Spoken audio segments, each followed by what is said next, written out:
Today, we will learn how to create a board with suppliers in Monday.com. First, we need a workspace to create a board.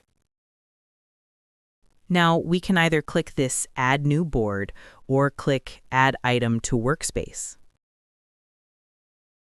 After clicking Add Item to Workspace, click the Board section and rename the board name to Suppliers.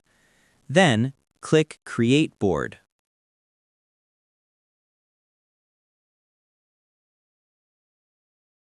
Now the board will be created.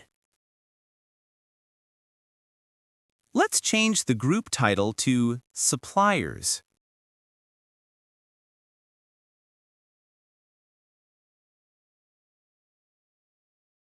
This is the item column.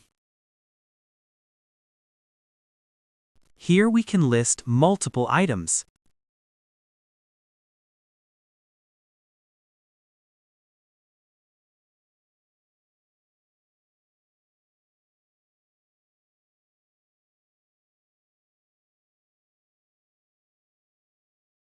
This is the person name column.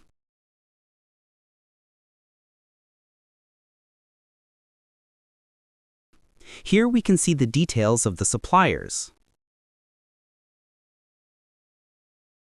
This is the status column.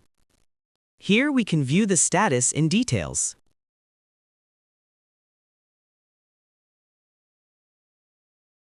We can also edit the status labels for our own better understanding.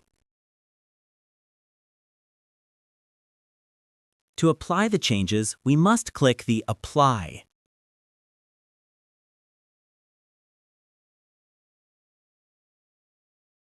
Next is Date column. Here all the date are stored.